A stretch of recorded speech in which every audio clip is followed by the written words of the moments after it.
Muito bem, senhores. Vamos dar andamento à nossa aula do módulo de automação hidráulica. Então, hoje nós vamos ter a nona aula, a aula de número 9, ainda do capítulo 5, certo? No qual vamos tratar de uma aula muito importante do ponto de vista das nomenclaturas e simbologias de circuitos hidráulicos, que são as válvulas direcionais. Então, o objetivo geral dessa aula é apresentar as válvulas direcionais, certo? Sendo os conteúdos válvulas direcionais, número de posições, números de vias, tipos de acionamento e comando, tipos de válvulas direcionais e tipos de centros, certo? Como é de praxe, nós estamos utilizando o livro do professor engenheiro Bustamante Fialho, certo? O de automação hidráulica, esse aqui.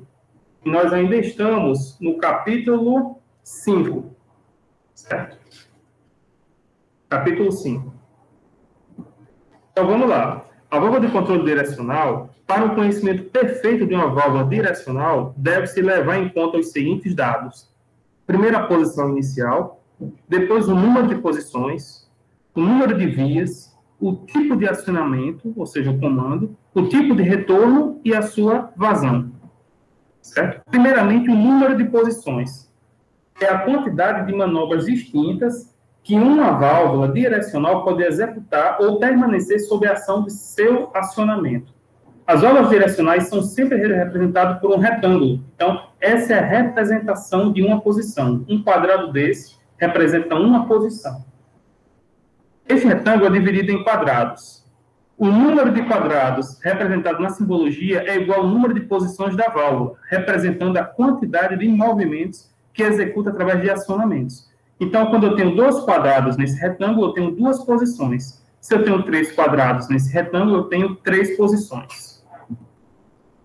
O número de via é o número de conexões de trabalho que a válvula possui. São consideradas como via a conexão de entrada de pressão, conexão de utilização e as de escape.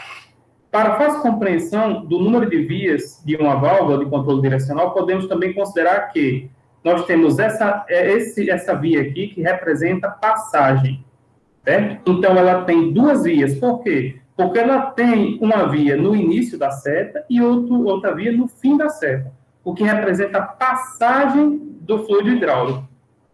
Essa aqui é bloqueio, ou seja, só tenho uma via, que é a via de bloqueio, certo? Por exemplo, quando nós temos uma posição, aqui nós temos 2 vias, a via de entrada e a via de saída. Então, uma via, 2 vias. Nesse caso aqui, nós temos 3 vias em uma posição, que são 2 vias de entradas, ou pode ser a via de entrada e a via de escape, de retorno, e uma via de saída. Ó. E nessa aqui nós temos 4 vias, ou seja, 2 vias de entrada, ou uma via de entrada e uma via de escape, de retorno para o reservatório, e 2 vias de comutação, ó, de saída. Certo? Então, ó, quando eu tenho aqui passagem, eu tenho 2 vias, essa via no início da seta e essa no final. Aqui eu tenho 2 vias também, ó, uma via de bloqueio e a outra via de bloqueio. Aqui eu tenho 3 vias, uma via de bloqueio, uma via de saída e uma via de retorno, tá vendo? Pode ser também de entrada, a depender. E aqui eu tenho 4 vias, ó, no início e no fim dessa seta e no início e no fim dessa seta. Claro e fácil. Certo? Então, a direção do fluxo ela vai importar. Então, eu tenho uma direção, digamos que aqui em cima nós tenhamos o atuador, certo? Então, a gente tem a direção de entrada do atuador, certo? De fluxo simples, por exemplo, retorno por mola. Se nós temos um atuador duplo, certo? De entrada e saída de fluido, ó, nós vamos utilizar essa direção de fluxo. E assim por diante, direção reversa, passagem bloqueada, certo? E aqui nós temos 3 vias, ó, e aqui 5 vias. 1, 2, 3, 4, 5 vias. Certo? Como aqui também, ó. 1, 2, 3, 4, 5 vias. E aqui nós temos 3 vias, certo?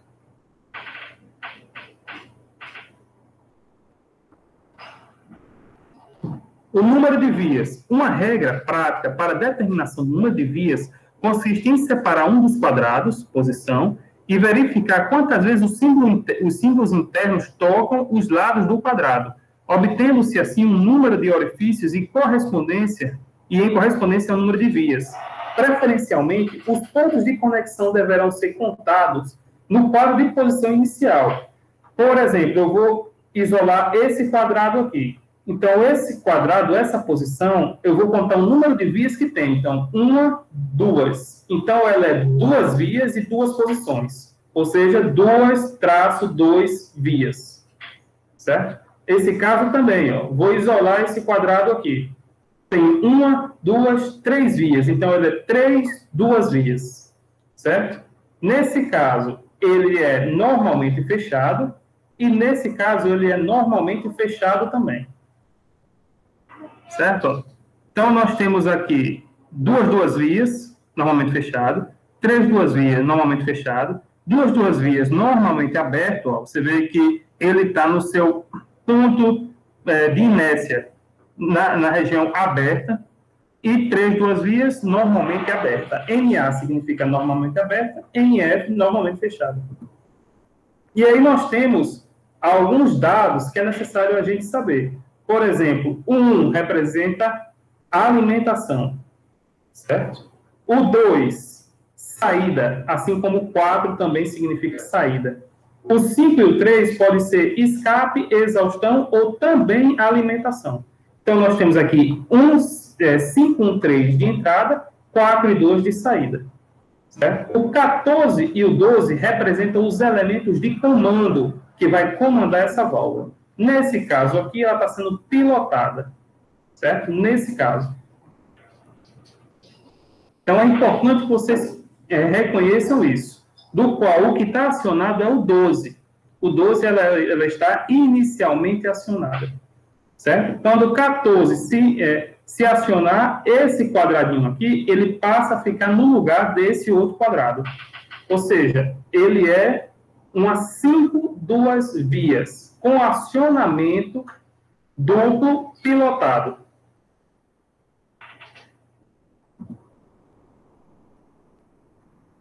As válvulas exigem um agente externo ou interno que desbloqueie suas partes internas de uma posição para outra, ou seja, que altere as direções do fluxo, efetue os bloqueios e liberação de escape. Os elementos responsáveis por tais alterações são os acionamentos, que podem ser classificados em comandos diretos ou comandos indiretos. Dentre os comandos diretos, nós temos essa série de tipos de acionamento. Na verdade, só essa parte inicial aqui que é direto. Essa parte que é pilotada, ela já é indireta, porque ela vai depender de um pilotamento hidráulico, pneumático ou elétrico, por meio de uma solenoide. Certo? E aqui nós temos por botão, por alavanca, por pedal, por símbolo de acionamento mecânico, certo? Grupo muscular. E nós também temos os acionamentos dados por fio de pulsos, que são os roletes, que pode ser o rolete normal, rolete escamoteado.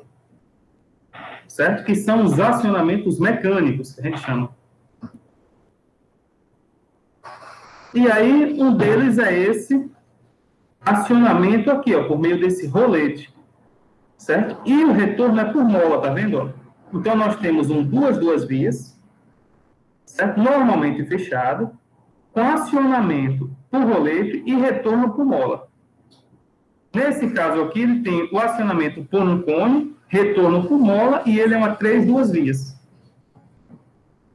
Nesse caso, ele é uma 2 vias, com acionamento pilotado, certo?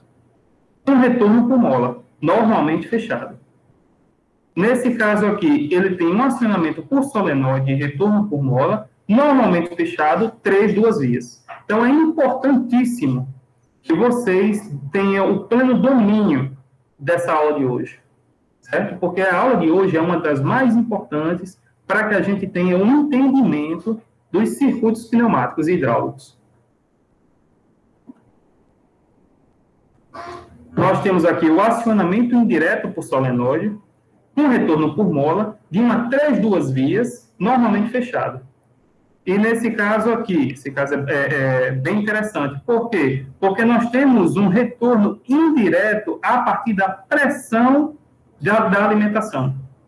Certo? Então, ele é uma ação indireta, tanto do solenoide, quanto do retorno por pressão diferencial. Essa aqui você tem um acionamento manual e um automático.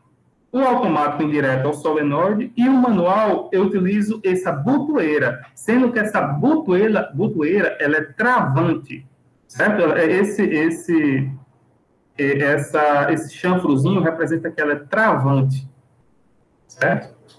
E aí eu tenho uma 3-2 vias, certo? Com retorno também a partir do suprimento de pressão da entrada.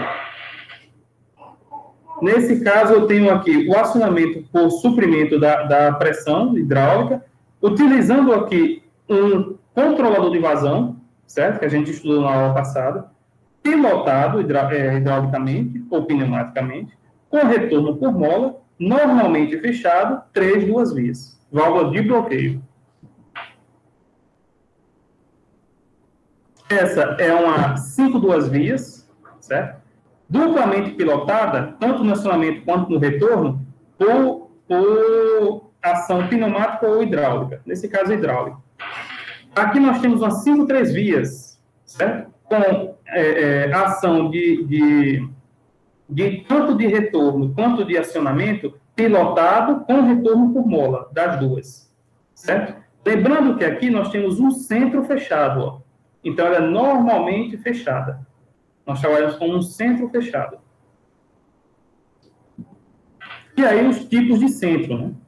Então nós temos aqui um centro aberto no circuito, ó, certo? Esse centro. Vamos recapitular. Eu tenho aqui o reservatório, eu tenho aqui o filtro, a bomba, o motor, certo? Um manômetro, uma válvula de pressão, de escape ou alívio, o retorno ao reservatório, tanto aqui quanto aqui, uma válvula 5-3 vias e um atuador de dupla ação. Então, é isso que eu quero que vocês entendam. Vocês pegarem esse desenho, essa simbologia, e entender passo a passo cada uma. Aqui nós temos uma válvula de circuito fechado no centro, né? Então, ó, circuito fechado no centro, fechado no centro, fechado no centro. E aqui nós temos uma tandem, certo? Também fechada no centro. A tandem, ela pode ser totalmente fechada no centro ou bypassada nos canais de entrada, certo? Como, por exemplo, aqui, ó, tá vendo? Então, ficamos por hoje na aula de válvulas direcionais.